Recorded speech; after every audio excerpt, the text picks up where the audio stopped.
I'm Cheryl. And I'm Naima. We're three Black moms.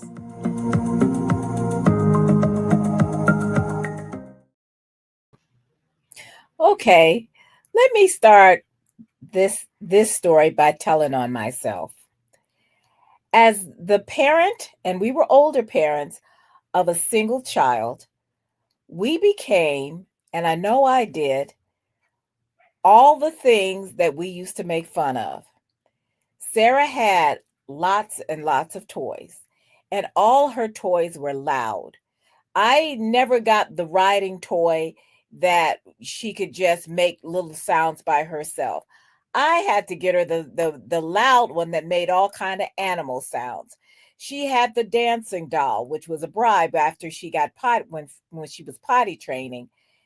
And it was pretty much she kind of got a lot of stuff where you would walk into my house and say, "Why are there so many toys and this is all one child?" And I used to make fun of people who did that until I became that. But recently she and I went to Riverdance, and the three of us went to Alvin Ailey, and we were reflecting on how many times during her childhood she also had lots of experiences.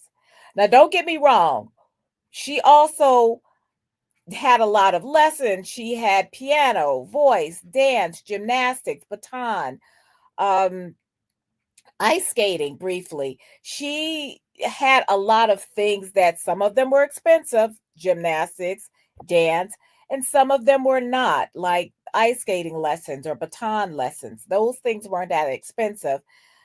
But what she was talking about last week were all the times that we went and did things with her. And I asked her in preparation for this show, well, what do you remember? What did you like about those experiences? And she says, well, Dad used to take me to a lot of parks, and I like that because she said, don't let me be a hypocrite because I also got a lot of stuff too. But I used to work nights and Sean worked days. So when I would pick her up from daycare and bring her in sometimes, or when before she went to daycare, I would bring her into work and he would take her home. And a lot of times he would stop by different parks on the way and let her play, blow off some steam. And she remembers those things fondly. Now she's in her mid 20s now, but I think that there are just a few toys that she remembers. Maybe the the Game Boy that we got her for when she was traveling, and she said because we didn't she didn't have a tablet. She was a little before the tablet kids.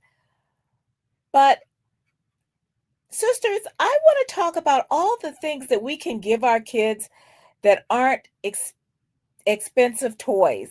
And sometimes it's just spending the time with them. And that's what she remembers. And even now, that's what she wants to do. She wants to spend time with us. Yeah, I think The that is experiences that's the most. stay in your mind forever. I look back myself and I'm remembering every summer, Mama and Daddy took us to Riverview, and Riverview. those rides were so much fun. And I remember seeing Aladdin's Castle and wanting to go in there, and Mama would say, "No, you're too young. When you get old enough, you can go." And then I remember the year that Mama said I could go to Aladdin's Castle was the year that they tore Riverview down. And I was so disappointed. And there are just so many things that we did as a family.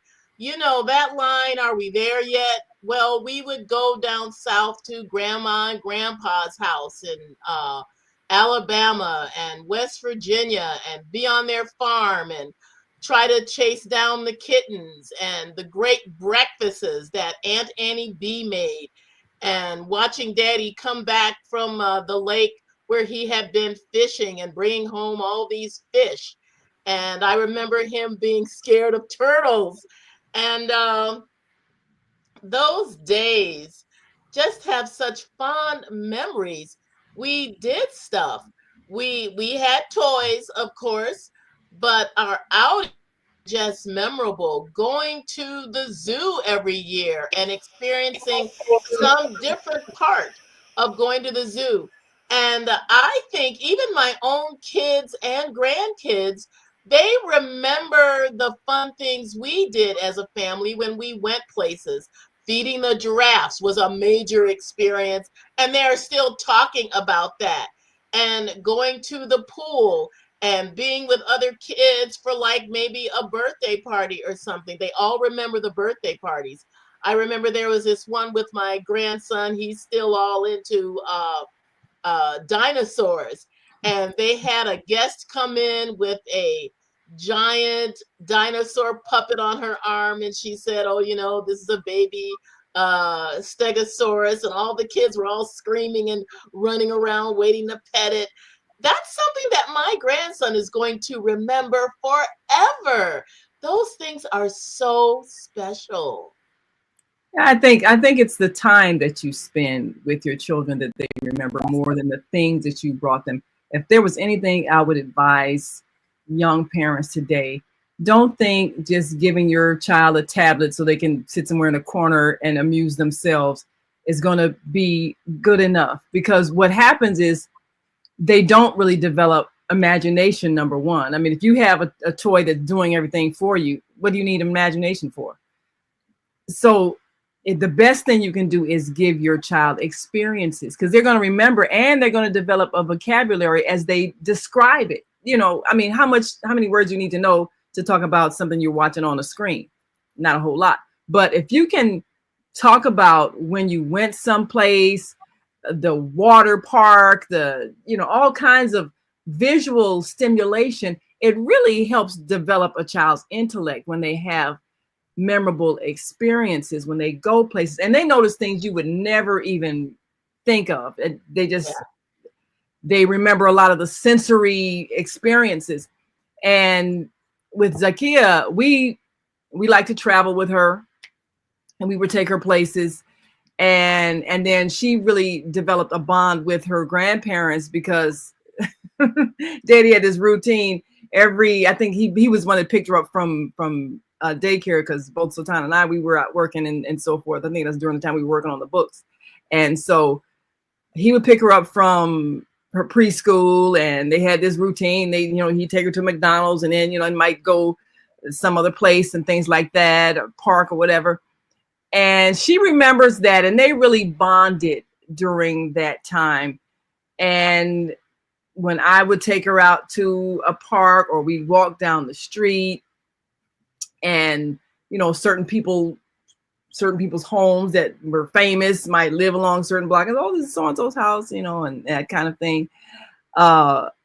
So she remembers the time spent. And then when we went to, in her school, Betty Shabazz International Charter School, they did a lot of creative things. They had sleepovers. They had a sleepover I think it was at the Museum of Science and Industry one time. Yeah, that was different. They had a sleepover at the school where they did a lot of games and all kinds of, activities there, and a lot of the parents were involved. So she had a rich childhood of travel to different places. When we would go to our annual, religious conventions and go to different cities, and went to Philadelphia, went to, we had friends that we go visit. They lived in Wisconsin, Milwaukee. So I think when she remembers childhood experiences, it was more of the time spent, more of the people that you go to. But Chicago has got so many things to do. And I know the same thing. Well, probably, sure, you're probably just like I am. You don't do the tourist things in your city until somebody comes to visit. So we would do the tourist things, and somebody that didn't live here would come to visit. Take them to Sears. Well, it used to be Sears Tower. It's going to always be Sears Tower. Willis Tower. But Sears. Changed it back. It is now Sears Tower. Oh, did they change it back? Yes. They called it Willis Tower, I'm sure. Willis wasn't working, yeah. So, yeah. So, taking them to the top of that, the different things that they would have. They've got boat rides here. So it's all kinds of activities. And then the museums that are just world famous. I think every school, if your school's worth anything, you're going to take your children on field trips to all these world-class museums that Chicago has. So I think parents should also do that. Don't wait for the school to do it, because you can do it as a family, and it has more meaning. Because when you go to school, you got to go through the whole discipline thing. Okay, you walk this way, and you can't really dawdle and everything. But when you go as a family to these museums, then you can take the time, you can look at the exhibits, you can talk about it, you can sit down and eat lunch at the different places, all kinds of things that you can't really do in a relaxed manner as much at school. So I think parents, even whatever city you live in, get to know the city and take your children to the historic sites, take them to the tourist spots, talk to them about things, let them explore, let them think about history, make it fun. It's not as fun when it's just a school trip, because it's a school trip, even though they like to get out the school building, but still when it's a family thing, they remember spending time with their family. And this is the thing, is that I would encourage people to do. And Barbara, you can back me up on this, because when you were living in Chicago with your kids, you would get passes from the library to different museums. And the reason why I bring this up is because I don't want to sound elitist, because museums can be very expensive. And I know that. And it was easier for me because we were both working and we were older parents and we were pretty established. But a lot of times, if you have more than one kid, it gets expensive. Well, spend a little more money, just a little bit more money, and it may be $200-300. And that's a lot of money. That's a lot of money. I'm not going to lie. But if you can get a membership to those museums, especially something like the Children's Museum in your town, if you have a town children's museum, get the membership, and then you can take your kids anytime they want to go. If you have an aquarium, if you can spend a little bit more money, save up, spend the money, museums, art museums, things like that. Sometimes it looks like, oh my goodness, this is just like so much money to spend at once. But I encourage you to do it if you can, because sometimes it's $30 or $40 just to get in for that one time. So if you spend a little bit, almost as much as you would spend for one time with like 2 or 3 kids, and you get a year's membership, you can go as much as you want to. And it's nice, and they have different, and I know the Museum of Science here, they have a lot of different programs. I used to belong to just about everything. So because I just wanted to have something to do other than having her sit in front of the TV. And so, not that we didn't do that too. But there are some days when you just need to get out of the house. Everybody goes to the aquarium when it rains for some reason. I don't know why. But you can also go surrounded by water. Yeah, you come out of water, go and look at some water. Yeah, to go look at some water. So, but you can go to the Museum of Science, and they always have special exhibits. You can go to the Children's Museum. You can go to the aquarium. If you have other museums, I know Chicago has a ton of museums there. If you live in DC, like we're planning on going to the African American Museum, assuming that it won't be destroyed when we get there. That's a whole nother show. But take the time to. They're not gonna hurt DuSable. Well, one of the things that I think is important for parents to do is to take those trips to the nation's capital. You all, when you were going to Shoop, I believe they had the trip to you all to Washington D.C. I think children should go to the nation's capital. I think that's that's history, and there's a lot of things that you can learn from. I mean, it feels more real when you're studying government and all of that when you've seen the nation's capital. Even going to Boston for the me and Zaki used to go to Boston all the time for 4th of July. But you kind of absorb a lot of history, even being in a city like Boston for the 4th of July. And I have up on the screen here for those who are in Chicago or going to visit Chicago, the free admission days for a lot of the museums. And I think, of course, I've been to every last museum. But there are also a lot of free things that cities like Chicago have that you'd be surprised because you had, and I remember one year, I think Zakia was in college by that time, but it was great because Stevie Wonder came and did a free concert out in Grant Park. I'm like, what? So, you know, it was one of those things. I think it was I don't know if it was Push that sponsored it, but it was some major thing. And he came and I was surprised because like her and her friends, they singing along with the song. I'm like, how y'all know the words? Because they're recycling our generation. Oh, Stevie Wonder from 1972. How do you know that song? But you know, it was a packed place. Yeah. It's like Destiny's Child. A lot of the stuff that Sarah knows, and she'll hear, she says, this is part of my childhood because this is the songs that you had on when you were. That's how they remember. So yes. But this is the thing with, you know, like I said, Barbara used to get passes to museums, and sometimes if you cannot afford to go to the local library and see if they'll get you passes to some of these museums. And I'm not saying if you can't afford it, but because you know what? You pay taxes. I don't care how much you make or don't make. You pay taxes. So you're paying for this stuff. Go on your website.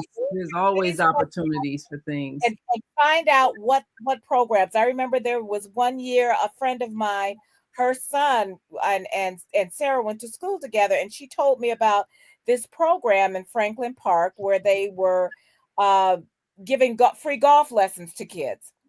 Mm-hmm. And she says, well, I just want, you know, I'd like to, you know, go. And so we went. I got Sarah like a little golf thing of like, I don't know, 3 or 4 clubs or something. I remember we went golfing, miniature golf. The whale watch, that was fun too. Yeah, going whale watching. Whale watch, if you're living near water, or if you come to Boston, do a whale watch. Do one of those goofy little duck tours. Wait a minute, what was that? I remember the first time you talked about going whale watching. And I was thinking WELL. I'm like, how boring is that? HALE, and you go out watch a whale. So you watch a whale. You will go and see them come up and breach in the water. Sometimes you see dolphins. You can tell people born and raised in the city, they don't know stuff. Well, you know, one of the fun things at the zoo here, the kids, they have all the listings of the times when the animals are being fed, and you can go and feed the animals. They have a huge cage where all the birds are, you know, flying freely, and you can actually feed the birds. You go in, they give you a little instruction, you know, not to be afraid. They put a little bird food on a stick, and you can go inside the cage where all the birds are, and the birds, they will, you know, they'll climb up on your shoulder, they'll eat the food, fly away, and everybody's real gentle. I know my grandkids totally loved it because they had birds at home, so they were used to it. And that kind of activity really gives kids such joy. They got to feed all kinds of animals while they were there. They have the manatee, I think, where you got to feed them also underwater. So many of those things were just exciting, and they were a lot of free activities, like a lot of the little trails where you go, you pay like $5 for your whole family, and you walk along the trails. You see all the different kind of animals and habitats, and those things, the kids learn a lot. You're not in a hurry. They take the time for you to read the inscription about whatever exhibit or animal is roaming freely. And they come back talking about those things. They remember those things. And, you know, before technology, when we were in the car on our way somewhere, we would play these little car games like the first one to see a red Volkswagen or this kind of vehicle or that kind of car. We would play Travel Scrabble. We just had a lot of fun and reading, and we listened to a lot of tapes online. I know cars now, I don't think they even have CDs anymore, but we would listen to all kinds of old time radio shows where you really had to listen to grasp what was happening in the story that they were telling. There's just so many. Well, I think traveling, and then that's another thing, traveling across country, that's a whole different thing. the times when me, Sultan, Zakia, and maybe a couple other people riding with us, we would go across country, going to conventions, going to different events. You see the countryside, you see a lot of different things that you don't normally see growing up in the city, cornfields, everything else. But then you get a chance to have some really nice conversations, and like you say, you can listen to different things on the radio. But it's always it's an adventure because you're getting out of your regular urban Routine. environment Yes. and seeing the rolling hills and all of that. So they get a real sense of the expanse of the country, and it's hard to teach that from a book. You have to physically go sometimes. So I'm taking a look at some of the images of the Buckingham Fountain. Now we used to take Zakia downtown and just hang out at the Buckingham Fountain, and when at night it's just magical looking. Colorful. Yeah, very colorful, just picturesque. So we did that on a regular basis. And when then when they would do the colors, at night they would change colors and see all that. So the city's really beautiful. And when you have different places where you live that you can go and appreciate, whether it's a park or a downtown area, first of all, you want to expose your children to other places. Take them to a nice restaurant sometimes where they got to dress up and be fancy and feel special, because that's also part of, I guess, cultural training, even knowing that there are places to go and, you feel special. So that we belong in those spaces. Because this is the thing, we need to remember that our children belong to this world. We are people of the world, and there are no places that we should not be able to go. Find some place that is welcoming, and and then put on, and it's kind of fun. And like I said, well, food's expensive now, so but you plan for these things, or you just go to a nice sightseeing, or just go to a nice window shop, whatever you need to do, just to let our children know that our children belong here, because we have to give the talk so soon of don't do this, don't do that, don't touch anything, don't ask for anything. I mean, we got all those old school things. That's one thing we never did with Zakia. We never made her feel like she was you don't belong somewhere. Yeah, I never made her feel that way. She always felt like she belonged, and I'm sure that's probably why she had no problem getting on a plane, going halfway across the world with no fear at all. Because that was totally with her. And I was going to also say that the Navy Pier has a lot of free activities right there on the pier. You don't have to pay for everything. I don't know if they're still doing this, but in the summer, they would always have like this children's show on the stage and give little prizes, let kids be involved in their little events that they were doing. And those things, I took the kids to those things all the time, every summer. The kids just love that stuff, and they remember those things. Yeah. Stuff that didn't cost much. You'd be surprised at the detail that they remember about an event, and it'd be something you wouldn't even thought they would remember, but that was just a little odd thing, and they would remember.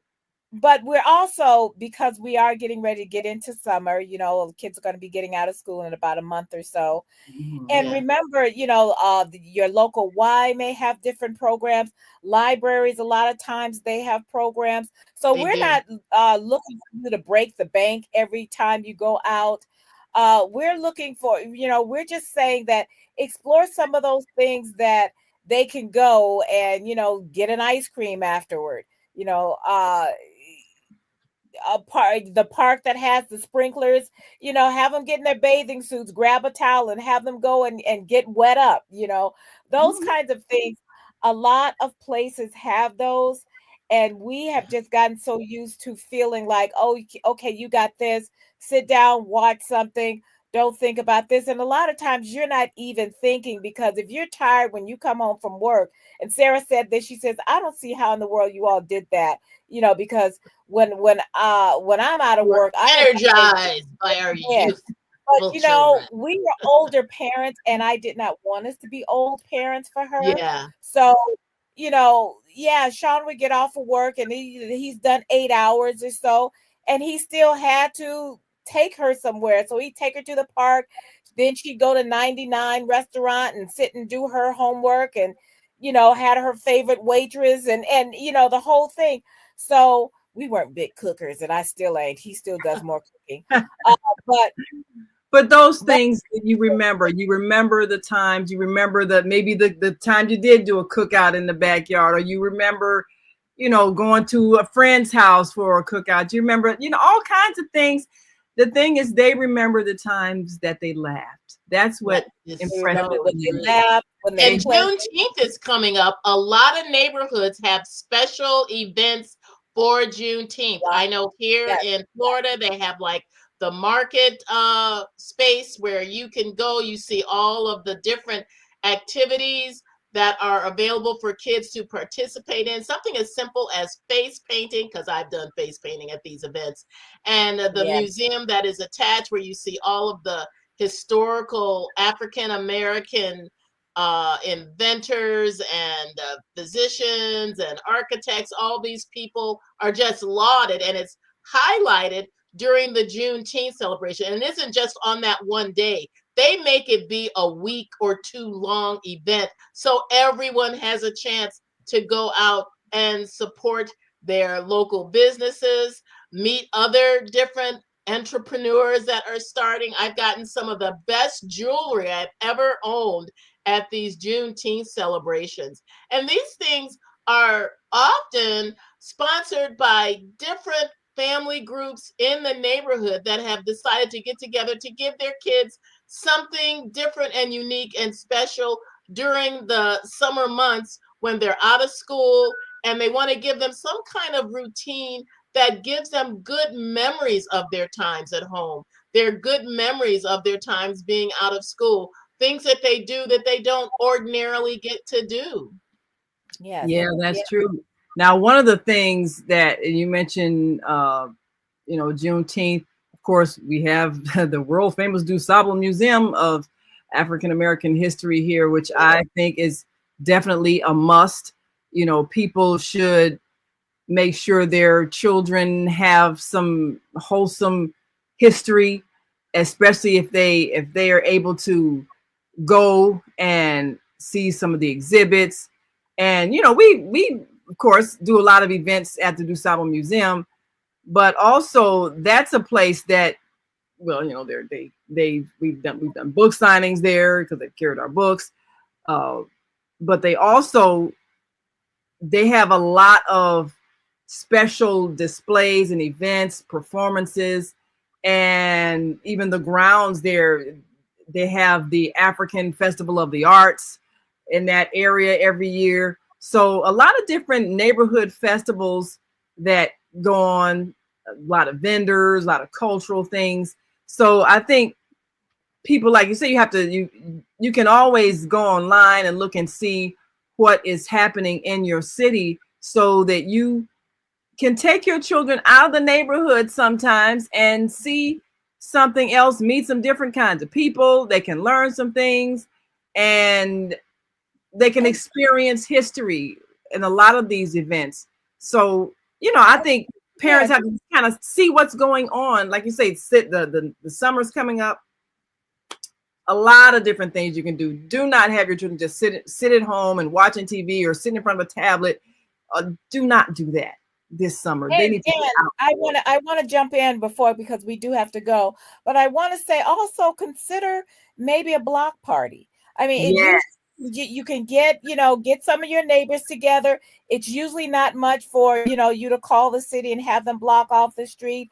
Have maybe a bouncy house. Sometimes that doesn't cost that much if other people pull it together. I used to get a bouncy house when we used to do church activities, and it'd be like 200, 250 or something. Things like that. The kids like, you just go out, make it safe for them to go out in the street. But like I say, I know we're out of time, but I just want to say, your kids want to spend that time with you, and you want to spend your time with your kids. So let's not think that it's always about money or things. Sometimes it's time and experiences. Yes, time is always best. Well, thank you all for joining us. Get ready for a great summer. Spend that time. And until next time, make sure you like and subscribe to our Facebook page and YouTube channel so you can get notified every time we go live at 5 p.m. Sundays, Central Time, 6 p.m. Eastern Time on Sundays. And until next time, I'm Naima. I'm Cheryl. I'm Barbara. We are 3 Black moms.